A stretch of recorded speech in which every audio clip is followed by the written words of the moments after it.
எல்லோருக்கும் வணக்கம். அது ஏங்க எங்களை பார்த்து சொன்னீங்க? ஒரு நண்பர் சொல்லிட்டாப்ல 2 நாள்ல நிஃப்டி 500 பாயிண்ட் இறங்க போகுதுன்னு. நாங்களே வந்து டெய்லி ஒரு 100 பாயிண்ட்டுக்கு மேல ஏறி அடுத்த வாரம் வெள்ளிக்கிழமைக்குள்ள நிஃப்டி ஒரு 22,000 பாயிண்ட் வராதான் நாங்க ஏறி பார்த்துட்டு இருக்கோம். இந்த சமயத்தில் நம்ம நண்பர் வந்து 2 நாட்கள்ல 500 பாயிண்ட் இறங்கும், பூமாதேவி வாயை பழக்க போறா அப்படின்னு சொல்லிட்டு காரணத்தை சொல்லாம போயிட்டாப்ல. அவர் சொன்னதுக்கு தகுந்த மாதிரி இன்னைக்குன்னு பார்த்து எஃப்ஐஎஸ் டேட்டா வந்து பெருசா வாங்கல. ஃபாரினர்ஸ் வந்து வெறும் 70, ஆனா இதெல்லாம் நம்மளுக்கு சப்ப மேட்டருங்க. 79 கோடிக்கு அவங்க வித்து வச்சிருக்காங்க, ஃபைன். பட் இது எதையும் அஃபெக்ட் பண்ணாது அப்படின்றது என்னுடைய கருத்து. ஒரு 3000-4000 கோடிக்கு வித்து இருந்தாங்கன்னா கூட ஓகே. ஸோ என்னை பொறுத்த வரைக்கும் இன்னைக்கு எஃப்ஐஎஸ் டேட்டா அப்படின்றது எந்த விதமான உதவிகரமாகவும் இல்லை. நண்பர்களே, அதுல பாருங்க, நிறைய பேர்த்துக்கு வந்து ஷேர் மார்க்கெட்டுக்குள்ள என்டர் ஆகலாமா வேண்டாமா அப்படின்ற மாதிரி ஒரு பயத்திலே இருக்காங்க. அதாவது ஷேர் மார்க்கெட் மேல இருக்கும்போது என்ட்ருக்கு பயம், அதாவது மொமெண்டம்ல மேல போறப்பவும் பயம். அதே மாதிரி ஷேர் மார்க்கெட் கீழே சீப்பா இருக்கும் போதும் வாங்கறதுக்கு பயம். அப்படின்னா அப்ப அதுக்கு என்னதான் மருந்து அப்படின்னா, என்னை பொறுத்த வரைக்கும் எஸ்ஐபி தான் அதுக்கு மருந்து. ஸோ நம்ம கிட்ட மாசமான எவ்வளவு நம்ம கிட்ட பணம் மிச்சமாகும், எவ்வளவு வருஷத்துக்கு நம்மளால பணம் போட முடியும் அப்படின்ற மாதிரி ஒரு சிஸ்டமேட்டிக்கா நீங்க யோசிச்சு கொஞ்சம் கொஞ்சமா பணம் அது மேல இருந்தாலும் சரி கீழே இருந்தாலும் சரி, ஏன்னா உங்களோட இன்வெஸ்ட்மெண்ட் அப்ஜெக்டிவ் வந்து 20 வருஷம் அப்படின்னு லாங் டேர்ம்ல இருந்தா அது 20,000 இங்க இருந்தாலும் பெரிய டிஃபரன்ஸ் இருக்காது, இங்க இருந்தாலும் பெரிய டிஃபரன்ஸ் இருக்காது, இங்க இருந்தாலும் ஒரு 500-1000 பாயிண்ட்டுக்குள்ள பெரிய டிஃபரன்ஸ் இருக்காது அப்படின்றது என்னுடைய கருத்து. நண்பர்களே, உலகத்திலேயே வலிமை வாய்ந்த பெண் அப்படின்ற இடத்துல 32வது இடத்துல நம்மளுடைய பினான்ஸ் மினிஸ்டர் நிர்மலா அவர்கள் இருக்காங்க. இந்திய அளவில் பார்க்கும்போது நம்பர் 1ல இருக்காங்க. உண்மைதான். இவங்க பார்த்துக்கு சொல்லி ஏதாவது ஒரு வார்த்தை சொல்லி விடுறாங்கன்னு வச்சுங்களேன், இந்திய பொருளாதாரம் இப்ப பெரிய அளவில் இருக்கு. அந்த பொருளாதாரம் முன்ன பின்ன ஏறி இறங்கலாம். அதே மாதிரி நம்மளுடைய ஷேர் மார்க்கெட் இப்ப பெரிய அளவில் இருக்கு. அதுவுமே வந்து அவங்களுடைய ஒரு வார்த்தையினால பெரிய அளவில் ஏறி இறங்கலாம். ஸோ உண்மையிலேயே ஒரு சக்தி மிகுந்த பெண்ணா தான் இந்தியாவில் இப்ப நம்பர் 1ஆ இருக்காங்க. அதெல்லாம் இருக்கட்டும். எங்க ஷேர் மார்க்கெட்டுக்கு நீங்க என்ன பண்றீங்க? கேபிட்டல் டாக்ஸ் இது எடுத்து விட போறீங்களா, இல்ல வேற என்ன பண்ண போறீங்க? நண்பர்களே, குழந்தைகளை பார்த்து நம்ம திட்டி விட்டா திடீர்னு ரோசப்பட்டு படிக்க ஆரம்பிச்சிருதுங்க. அதே மாதிரி இந்த டாடா பவர் திடீர்னு என்ன நினைச்சானோ தெரியல, 2 வருஷமா 3 வருஷமா ஒரு முட்டுச்சந்துக்குள்ள இருந்துகிட்டு இன்னைக்கு திடீர்னு 5% மேல ஏறி இருக்கான். ஏன் இந்தியாவில் வந்து பவர் அப்படின்றது வரக்கூடிய சம்மர்ல அதிகமா தேவைப்படுதா இல்ல என்ன விஷயம் அப்படின்றது தெரியல. இன்னைக்கு டபக்குன்னு 5% ஏறிட்டான். இவன் ஏறின வேகத்தை பார்க்கும் பொழுது 300 ரூபாய் பக்கத்துல வருவான் அப்படின்ற மாதிரி நம்ம யோசிச்சுட்டு இருந்தோம். எத்தனை வருஷம் கழிச்சு? 3 வருஷம் கழிச்சு. திடீர்னு பார்த்தா இன்னைக்கு 3 நாள்ல ஏறி வந்துட்டான். இவனை சமீபத்துல தான் இவனை பிடிச்சி பேசி விட்டான் 266ல. திடீர்னு இப்ப 300 ரூபாய் பக்கத்துல வந்துட்டான். நண்பர்களே, எந்த ஷேர் ஏறினாலும் அதுக்கு பின்னாடி நியூஸ் இருக்கும். இந்த ஃபெர்டிலைசர் ஷேர்ஸ் எல்லாம் அப்படிதான் திடீர்னு 20-30% ஏறுவாங்க. அதுக்கு என்ன காரணம்னா, கவர்மெண்ட் ஏதாவது சப்சிடி அதிகமாக கொடுக்குறாங்க அல்லது கம்மியாக கொடுக்குறாங்க, அது போன்ற நியூஸ் எல்லாம் இதை அஃபெக்ட் பண்ணும். இன்னைக்குன்னு பார்த்து ஏகப்பட்ட ஃபெர்டிலைசர் கம்பெனிஸ் 10% அதுக்கு மேலே ஏறி இருக்காங்க. என்ன காரணம்னா 13,350 கோடி இன்னும் அடிஷ்னலா ஃபெர்டிலைசர் கம்பெனிகளுக்கு நம்ம கொடுக்கலாம் மானியமா அப்படின்ற மாதிரி ஒரு டிஸ்கஷன் போயிட்டு இருக்கு. பார்லிமெண்ட்ல அப்ரூவல் வாங்குறதுக்காக பெண்டிங். அந்த நியூஸ் வெளியே வந்த உடனே இந்த ஃபெர்டிலைசர் கம்பெனிஸ் எல்லாம் நல்லா மேலே ஏறிட்டானுங்க. நண்பர்களே, இந்த ஹிந்துஸ்தான் ஏரோநாட்டிக்ஸ் லிமிடெட் வந்து இன்னைக்கு 6.25% ஏறிட்டான். 4,000 ரூபாய் வந்துட்டான்னா உண்மையிலேயே ஒரு கிங்கு தான். இந்த ஷேரை வாங்கி வச்சவங்களுக்கு எல்லாம் ஒரு சந்தோஷம் தான். பாருங்க எப்படி ஒரு சந்தோஷம் கிடைக்குதுன்னு. ஷேர் மார்க்கெட்ல டிவிஎஸ் மோட்டார் ஆகட்டும் அல்லது டைட்டன் ஆகட்டும், அது போன்ற மேல் நோக்கி ஏறிட்டே இருக்கக்கூடிய கம்பெனிகள் நம்ம ஒரு யோசிச்சு வச்சு ஒரு 10-20 வாங்கி வைக்கிறோம்னு வச்சுங்க, அதுல பாதிக்கு பாதி மேல போனா கூட சந்தோஷம் பாருங்க. ஸோ இந்த ஹெச்எல் ஷேர்லாம் வாங்கி வச்சு 4,000 ரூபாய் போனா நான் வித்துருவேன் அப்படின்னு யாராவது கொண்டு வந்தீங்கன்னா அவங்களுக்கு வாழ்த்துக்கள். அந்த வாழ்த்து எனக்கும் தான். நண்பர்களே, சூப்பரான வேலை பண்ணிட்டு இருக்க இந்த கோல் இண்டியா, அவன் வந்து அடுத்த வருஷத்துல எங்க போவான்னு தெரியாது. பட் ஐபிஓ வந்ததுக்கு அப்புறம் கீழே இறங்கிட்டு மறுபடியும் ஐபிஓ பிரைஸ் பக்கம் இந்த கோல் இண்டியா அப்படின்றது வந்துட்டு இருக்கான். 2010ல 245 ரூபாய்க்கு ஐபிஓ வந்ததான் இந்த கோல் இண்டியா. அதுக்கப்புறம் என்ன ஆச்சுன்னா 120 ரூபாய் வரைக்கும் போயிட்டு இப்ப மறுபடியும் அவனுடைய பழைய ரேட்டுக்கு மேல வந்துட்டான். ஐபிஓ ரேட்டுக்கு மேல வந்துட்டான். பாத்தியா, விட்டுட்டு போற பாத்தியா, எங்க எல்ஐசி விட்டுட்டு போ, ஏன்னா எல்லாமே பொதுத்துறை தானே, எங்க எல்ஐசி விட்டுட்டு போறியா அப்படின்ற மாதிரி நம்மளுக்கு கேட்க தோணுது. ஏன்னா இது 900 ரேஞ்சில் இந்த எல்ஐசி அவனுடைய ஐபிஓ பிரைஸ் இருந்தது. இப்போ என்னடான்னா 746 ரூபா இருக்கான்.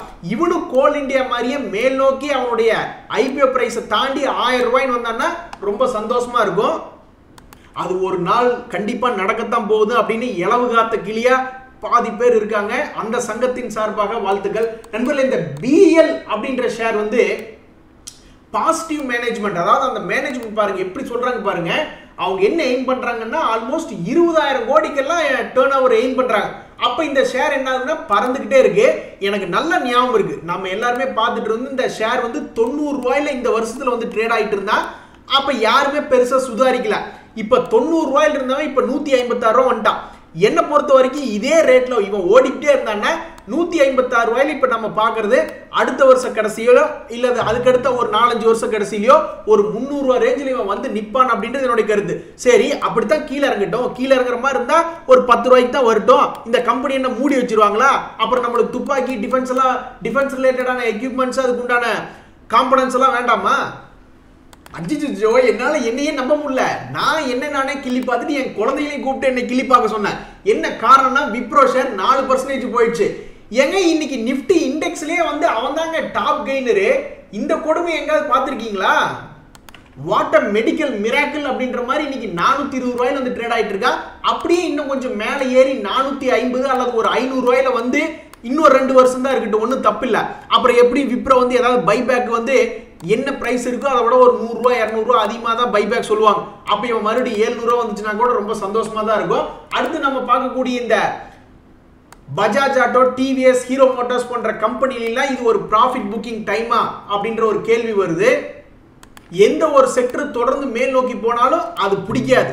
அது ஒன்னா மார்க்கெட்டுக்கு பிடிக்காது, எக்ஸ்பென்சிவா சொல்லும், அல்லது புரோக்கரேஜ்களுக்கு பிடிக்காது, அல்லது டெக்னிக்கல் இண்டிகேட்டர்களுக்கு ஓவர் பாட் ஜோனா காமிக்கும், அல்லது யாராவது ஒருத்தர் சொல்லடி போடுவாங்க.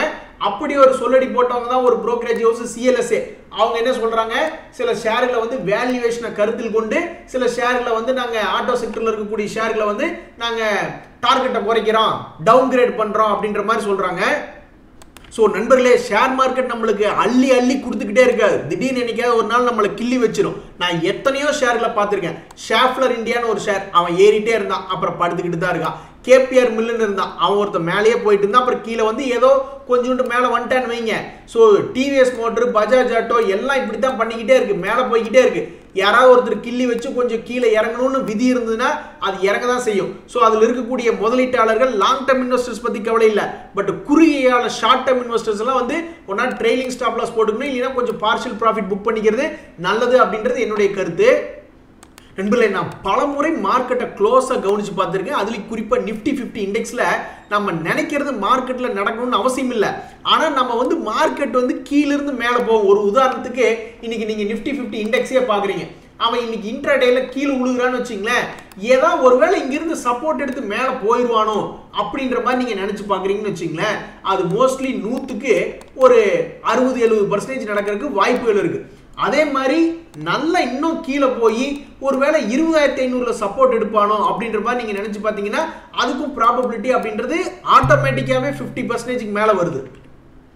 ஸோ ஷேர் மார்க்கெட்ல நிஃப்டி 50 இண்டெக்ஸை பொறுத்த வரைக்கும் எந்த பக்கம் ப்ராபபிலிட்டி அதிகம் நம்ம நினைச்சது நடக்கணும் அப்படின்னா பையிங் சைடு தான் அப்படின்றது என்னுடைய தனிப்பட்ட கருத்து. ஏன்னா உழுகிற மாதிரி இருந்ததுன்னா ஒரே நாளில் 300 பாயிண்டா இறங்கிடுவானுங்க. ஏறது வந்து 10 பாயிண்ட் 20 பாயிண்ட் 50 பாயிண்ட் ஏறினாலும் அது ஏறுதுன்னு தானே அர்த்தம். நண்பர்களே, இந்த கனரா ஃபினான்ஸ் வந்து இன்னைக்கு தடாலடியே டொபுக்குன்னு 6% விழுந்துட்டான். ஆனால் அவன் எங்கிருந்து விழுந்தான்னா உச்சியிலிருந்து தான் விழுகிறான். ஸோ இதுவுமே ஒரு ஷார்ட் டேர்ம் பிளேயர்ஸுக்கு ப்ராஃபிட் புக்கிங் இடமா தான் நம்ம பார்க்குறோம். அடுத்து நம்ம பார்க்கக்கூடிய இந்த ஸ்டார் ஹெல்த் ஷேர் வந்து அடுத்த வருஷத்துல ஏறுமா? ஏன்னா பொதுவாகவே ஹெல்த் இன்சூரன்ஸ் கம்பெனிஸ் எல்லாம் வந்து என்ன பண்றாங்கன்னா வருஷத்துக்கு ஒருக்க அவங்களுடைய பிரீமியத்தை ரிவைஸ் பண்ணி சில ப்ராடக்ட்ஸ்க்கு வந்து இன்க்ரீஸ் பண்றாங்க. ஸோ அந்த வகையில் வந்து அவங்க ப்ராடக்ட்ஸுடைய காஸ்ட் இன்க்ரீஸ் பண்ணும்போது அது ஒரு பாசிட்டிவ் சென்டிமெண்ட்டாக வருது. ஏன்னா உங்களுடைய ஆப்ரேட்டிங் ப்ராஃபிட் மார்ஜின் வந்து இன்க்ரீஸ் ஆகும் அப்படின்ட்டு. அந்த வகையில் இந்த ஸ்டார் ஹெல்த் இன்சூரன்ஸ் ஷேர் அப்படின்னு பார்க்க போகல, இதுக்கு முன்னாடி ஐபிஓ வந்த புதுசுல ஆல்மோஸ்ட் 950 1000 ரூபாய் ரேஞ்சில் இருந்திருக்கான். இப்போ வந்து ஆல்மோஸ்ட் 50% அவனுடைய ஐபிஓ ஹைல இருந்து கீழே இறங்கி 50% இறங்கியிருக்கா. இவன் பெருசாவெல்லாம் ஏற வேண்டியதில்லை. அடுத்த வருஷத்துல வந்து அவனுடைய பழைய ஹை 750 ரூபா.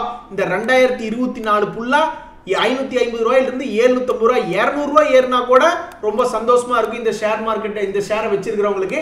ஏன்னா 50% லாபம் அப்படின்ற மாதிரி வருது. அதே மாதிரி இந்த பிர்லா சாஃப்ட் அப்படின்ற ஷேர் வந்து பாவங்க, அவன் ரொம்பவுமே அடிபட்டு சின்ன பின்னமாயி அமெரிக்கா சுமாரா இருக்கு அப்படின்னு சொன்ன உடனே 587 ரூபாயிலிருந்து ஆல்மோஸ்ட் 50% இறங்கிட்டான் பிர்லா சாஃப்ட். அதுக்கப்புறம் வந்து ஒரு பிரேக் அவுட் ஆனா நம்ம அதை மே மாசத்துல பார்த்தோம். அதுக்கப்புறம் இவனை மறுபடியும் ஒரு தடவை அக்டோபர் மாசத்துல பார்த்தோம். 2 பிரேக் அவுட்னு சொல்லி பார்த்தோம். 2 பிரேக் அவுட்டுக்கும் தாண்டி இப்ப என்னடான்னா அவனுடைய பழைய ஹையே தாண்டி இருக்கான். அப்ப இந்த ஷேர் இனி வரக்கூடிய நாட்கள்ல இந்த டெப்த் அப்படியே திருப்பி போட்டு மேலே ஏத்துனா 1000 ரூபாய் வந்துச்சுன்னா இந்த ஷேரை வச்சிருக்கிறவங்களுக்கு சந்தோஷம் தான். அவங்களுக்கு என்ன கசக்குது 1000 ரூபாய் வந்ததுன்னா. அட கொடுமையே, சுகர் கம்பெனி பத்தி நம்ம நேத்து தான் பேசணும். எத்தனால் ப்ரொடியூஸ் பண்ணிட்டு இருக்கிற ஒரு கம்பெனிக்கு வந்து ஆர்டர் கிடைச்சது, டப்புக்கு நாம நல்லா மேலே ஏறினா அதனால மற்ற கம்பெனியில் ஒரு வேளை ஏறுமோ அப்படின்ற மாதிரி நம்ம நினைச்சிட்டு இருந்தோம். மற்ற கம்பெனிகளுக்கெல்லாம் ஆர்டர் கிடைக்குமோன்னு. இன்னைக்கு என்ன பிரச்சனைனே தெரியல. சுகர் கம்பெனியெல்லாம் சரியான அடி. சத்தியமா நான் காரணம் கிடையாது. 10% 15% இறங்கிட்டா என்ன கொடுமைனே தெரியல. கம்பெனி எந்த இந்த வித்தியாசமான செக்டர்ல பத்தி பேசவே கூடாதுன்னு நான் நினைக்கிறேன். நண்பர்களே, இன்னைக்கு நம்மளுடைய ஷேர் மார்க்கெட்னா எப்படி இருந்துன்னா ரொம்ப ஸ்லோவா தான் இருக்கு. இன்னுமே நிறைய பேர் வெக்ஸா இருக்காங்க. ஏன்னா மார்க்கெட் இவ்வளவு தூரம் உச்சத்துக்கு வந்துமே அவங்களுடைய போர்ட்ஃபோலியோ இன்னும் லாபத்துக்கு வரல. ஏன்னா அவங்க நிஃப்டி 50 இண்டெக்ஸ் மூவ்மெண்ட்டுக்கு தகுந்த மாதிரியான ஸ்டாக்குகளை முதலீடு பண்ணல. அதுக்கு பேசாம நிஃப்டி 50 இண்டெக்ஸ்லேயே முதலீடு பண்ணியிருந்தா இன்னைக்கு எல்லாம் சந்தோஷமா இருப்பாங்க அப்படின்றது என்னுடைய கருத்து. அமெரிக்காரனுக்கு ஒரே ஒரு நல்ல நியூஸ் வந்து இன்னைக்கோ நாளைக்கோ ஏத்தி விட்டான்னு வச்சுங்க, நம்ம மார்க்கெட்ல அசால்ட்டா 21,000 தாண்டி 21,300 இந்த வாரத்துக்கே வரக்கூடிய வாய்ப்பு இருக்கு. ஆனா அவன் ஊர்ல எந்த நியூஸுமே வரல, அவன் பிளாட்டா தான் இருக்கு அப்படின்னா சத்தியமா நம்ம மார்க்கெட் ஏறது ரொம்ப கஷ்டம் தான். எது எப்படியோ நம்ம வேண்டிக்கிறதெல்லாம் அமெரிக்கா மார்க்கெட்ல இந்த வாரத்திலயோ அல்லது அடுத்த வாரத்துல திங்கள் செவ்வாயிலையோ ஏதாவது ஒரு நல்ல நியூஸ் வந்து அவனை டபக்குன்னு ஒரு 2-3% ஏத்துனா நம்மளுக்கு 22,000 அப்படின்றதெல்லாம் சப்ப மேட்டர். இந்த ஜிஆர் இன்ஃப்ரா அப்படின்ற ஷேர் வந்து கீழ இருந்து மேல் நோக்கி ஏறானா இந்த ஷேரை வச்சிருக்கிறவங்க சந்தோஷப்படணுமா அப்படின்னு நம்ம பார்க்க வேண்டியதா இருக்கு. ஏன்னா இவன் 2,200 இருந்து 50% இறங்கி 1000 ரேஞ்சில் ட்ரேட் ஆயிட்டு இருக்கான். ஏற்கனவே ஓரளவு பிரேக் அவுட் ஆயிருக்கா நம்ம பார்த்துருக்கோம் ஏப்ரல் மாசம். அப்ப நம்மளை ஏமாத்திட்டான், எல்லாத்தையும் ஏமாத்திட்டு கீழே வந்து படுத்து கிடந்திருக்கா. பட் இருந்தாலும் சப்போர்ட்டை உடைக்கல. இப்போ இவனுடைய வேலை நம்ம இந்த டிசம்பர் மாசத்துல இவனை பார்க்கும்போது மறுபடியும் ஒரு பிரேக் அவுட் ஆன மாதிரி காட்டுறான். இவன் தொடர்ந்து மேல் நோக்கி ஏறி 2,200 வரக்கூடிய காலங்களில் வந்துச்சுன்னா ரொம்ப சந்தோஷமா இருக்கும். நண்பர்களே, உங்களுக்கு இப்படி நடந்திருக்கா? நீங்க ஏதாவது ஒரு ஷேரை வந்து ஏதாவது ஒரு குருட்டு நம்பிக்கையில வாங்கியிருக்கீங்களா? ஆனா டாடா அப்படின்ற குரூப் நம்ம வாங்குறோம், அதுக்கு காரணம் வந்து வேறு விதம். ஏன்னா அந்த கம்பெனி நம்மளுடைய நாட்டுல பல்வேறு துறைகள் அவங்க இருக்காங்க. ரிலையன்ஸ் வந்து ஜியோ ஃபினான்ஸ் வாங்குறோம், அது ரிலையன்ஸ் பின்னாடி இருக்கு அப்படின்ற நம்பிக்கையில வாங்குறது வேற. பட் ஏதோ ஒரு குருட்டு நம்பிக்கையில வாங்கின மாதிரி நீங்க வாங்கியிருக்கீங்களா? அதாவது இந்த இன்னைக்கு நான் பார்த்துட்டு இருந்தேன், இன்னைக்கு ஏதாவது போனஸ் கொடுக்கக்கூடிய ஷேர்கள் ஏதாவது இருக்கா அப்படின்ற மாதிரி பார்த்துட்டு இருக்கீங்களா? இந்த தியானி டைல் அண்ட் மார்பிள்ஸ் அப்படின்ற கம்பெனி வந்து 9:5 போனஸ் கொடுத்துருக்காங்க. ஆனா அந்த கம்பெனியினுடைய P&L அப்படின்றதெல்லாம் பார்க்குற ஒன்றும் பெருசா இல்லை. ஆனாலும் இன்வெஸ்டர்ஸ்ல போய் பார்த்தா ஃபாரினர்ஸ் யாரோ ஒருத்தர் ப்ளூரிஸ் ஃபண்டுன்ட்டு 5.66% மேலே போட்டு வச்சிருக்காங்க. ஸோ இந்த மாதிரி எந்த அடிப்பில் வாங்கினாங்கன்னே நம்மளுக்கு தெரியாது. எந்த நம்பிக்கையில வாங்கினாங்க அப்படின்றது நம்மளுக்கு தெரியாம நீங்க ஏதாவது ஷேர் வாங்கியிருந்தா தெரியப்படுத்துங்க. நண்பர்களே, டிசிஎஸ் பைபேக்ல நீங்க எத்தனை ஷேர் அப்ளை பண்ணிருப்பீங்களோ அத்தனை ஷேர் இன்னைக்கு டிடெக்ட் பண்ணிருக்காங்க. ஆனா அதுக்கு என்ன அர்த்தம்னா எல்லா ஷேரையும் வாங்கிட்டு தான் இருக்காது. நீங்க டெண்டர்ல பார்ட்டிசிபேட் பண்ணிருக்கீங்க. பட் அந்த டெண்டர்னுடைய ரிசல்ட், அந்த அக்செப்டன்ஸ் எவ்வளோ அப்படின்றது அரௌண்ட் டிசம்பர் 15ஆம் தேதிக்கு பக்கத்துல தான் தெரிய வரும். அதனால நீங்க இன்னைக்கு டிடெக்ட் ஆன எல்லா ஷேருமே வாங்கிட்டாங்களா அப்படின்றது என்னை பொறுத்த வரைக்கும் கன்ஃபார்ம் கிடையாது அப்படின்ற மாதிரி என்னுடைய அர்த்தம். நண்பர்களே, இந்த எம்பசி ரியல் எஸ்டேட் ஏங்க வர இந்த infrastructure investment trust, real estate investment trust எல்லாம் போட்டு அடி சாத்திட்டு இருக்காங்க. என்ன காரணம் அப்படின்னா இன்ட்ரெஸ்ட் ரேட் வந்து குறைவா கிடைக்கக்கூடிய வாய்ப்பு இருக்கிறதா சொல்றாங்க. அப்படியெல்லாம் கிடையாது. அவன் கொடுக்குற டிவிடெண்ட்ல அதிகமான டாக்ஸ் அப்படின்றதெல்லாம் சொல்லலாம். இப்போ கூட வந்து power grid infrastructure investment trust வந்து 12% பக்கம் ரிட்டர்ன் தான் கொடுத்துட்டு தான் இருக்கான். அது பேங்க் வட்டி விட அதிகம் தான். இருந்தாலும் அவனை பிடிச்சி குத்துன்னு குத்திட்டு இருக்காங்க. அதே மாதிரி இந்த எம்பசி ரியல் எஸ்டேட் ரைட்ஸ் அப்படின்றத பிடிச்சி இன்னைக்கு ஒரே நாள்ல கடைசி க்ளோசிங் ஹவர்ல பிடிச்சி இவனை ஒரு 6-7% குத்தி விட்டாங்க. நான் கூட போய் பார்த்தேன், இவன் ஏதாவது ஒரு முக்கியமான ஒரு கேஷ் டிவிடெண்ட் அந்த அளவுக்கு பெரிய ஆளா கொடுத்துட்டானோ அப்படின்னு பார்த்தா அப்படிலாம் கிடையாது. நவம்பர் மாசம் ஒரு 6 ரூபா கொடுத்துருக்கான் ஒரு ஷேருக்கு. ஸோ இன்னைக்கு எதுக்கு பிடிச்சி 7-8% குத்தி விட்டாங்கன்னு தெரியல. வால்யூமும் பெருசா இல்லை. ஏதோ ஒரு குரூப் வந்து பார்த்தீங்களா, வால்யூமே சுத்தமா இல்லை. ஏதோ ஒரு குரூப் வந்து ஆர்டர் தப்பா போட்டு லோவில் வாங்கறதுக்கு தான் வித்து விட்டாங்களே என்னன்னு தெரியல. என்னத்தை பண்ணி தொலைஞ்சாங்க தெரியல. நம்மளுக்கு என்ன காரணத்தினால இப்படி ஃபால் ஆச்சு இந்த ரேட்ஸ் அப்படின்றது நம்மளால ஒண்ணுமே புரிஞ்சிக்க முடியாது. பாப்போம் நாளைக்கு ஏதாவது முக்கிய தகவல்கள் ஏதாவது வருதான்னு பார்க்கலாம். நண்பர்களே, இந்த கேம்ஸ் அப்படின்ற ஷேர் வந்து இன்னைக்கு பெரிய அடி. அவன் வாங்கினதுல நல்ல பலத்த அடி. ஆனா அப்பேற்பட்ட அடி வாங்கியும் அவனுடைய பிரேக் அவுட் லெவலுக்கு கீழே இன்னும் வரல. 2,500 அந்த ரேஞ்ச் எல்லாம் இன்னும் வரல. இந்த ஹீரோ மோட்டோ அப்படின்ற ஷேர் இதே மாதிரி தான் சேம் பேட்டர்ல இப்படியே ஆடிக்கிட்டு இருந்தா அப்புறம் டொங்கின்னு மேலே போனா இவனு இன்னும் 2-3 மாசத்துக்கு அதே மாதிரி ஆடி மேல போனான்னா ரொம்ப சந்தோஷம். இந்த பக்கம் கீழே மட்டும் இவன் வந்துடவே கூடாது. வந்தா அப்புறம் ஒரு டேஞ்சரஸ் பிளவா மாறிடுவான். லக்ஷ்மி ஆர்கானிக்ஸ் அப்படின்ற ஷேர் யாராவது வச்சிருக்கீங்களா?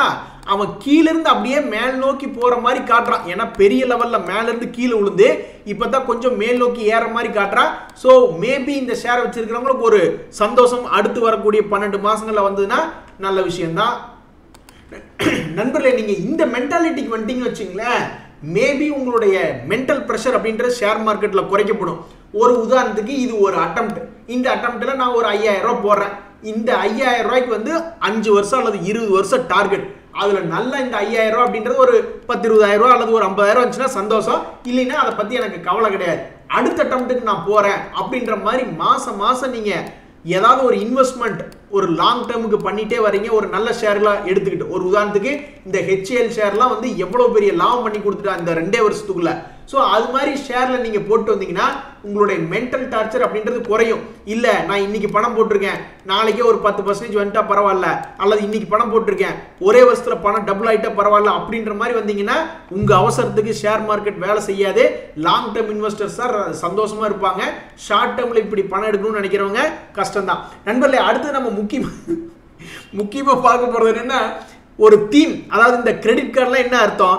இப்ப நீங்க வாங்கிக்கிங்க, பணம் அப்புறமா கொடுங்க, இல்லைன்னா வட்டி ஒரு நல்ல பெரிய வட்டிக்கு திருப்பி கொடுங்க அப்படின்ற கான்செப்ட்ல கிரெடிட் கார்டு இயங்குது. கிரெடிட் கார்டுகள்லாம் மோஸ்ட்லி பேங்க் தான் இஷ்யூ பண்ணுது.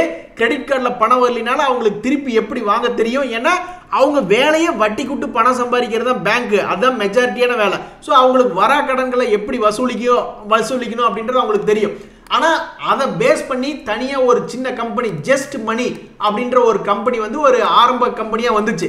அவங்களுடைய கான்செப்ட் அதான். கிரெடிட் கார்டுலாம் உங்களுக்கு அதிகமாக கமிஷன் போகுது, நீங்கள் எங்கள் ஆப் மூலியமா வாங்கிட்டீங்கன்னா பொருள் இன்னைக்கு வாங்கிக்கிங்க, பணத்தை வந்து அப்புறமா கொஞ்சம் கொஞ்சமாக இன்ஸ்டால்மெண்ட்ல கொடுங்க அப்படின்ற மாதிரி சொல்லியிருக்காங்க. கடைசியில் பார்த்தா அந்த கம்பெனி திவாலாகி க்ளோஸ் ஆகிற நிலைமையில வருது. எனக்கு என்ன குழப்பம்னா, இல்லை அதுக்கு என்ன காரணம்னா இவங்க மேலே மட்டும் எந்த விதமான காரணமும் இல்லை. ஆர்பிஐனுடைய டைட்னிங், ஃபண்டு டைட்னிங்ன்ற சில காரணங்கள்னாலும் அந்த கம்பெனிக்கு சில பிரச்சனைனால க்ளோஸ் பண்ணுறாங்க. எனக்கு என்ன குழப்பம்னா, நீங்கள் இப்போ வாங்கிக்கிங்க அப்புறமா பணம் கொடுங்க அப்படின்ற நோக்கத்தில் நிறைய பேர் இந்த ஆப் மூலியமா வாங்கினவங்கலாம் பணத்தை திருப்பி கட்டுவாங்களா இல்லையான்னு தெரியல. ஆனால் திருப்பி கட்டலைன்னா மேபி சிபில் ஸ்கோர்லாம் பெரிய பிரச்சனை ஆயிரும் அப்படின்றது என்னுடைய தனிப்பட்ட கருத்து. நண்பர்களே, இன்றைய தகவலாம் உங்களுக்கு உதவியாக இருந்தது எனக்கு சந்தோஷம் தான். ரொம்ப நன்றி, வணக்கம்.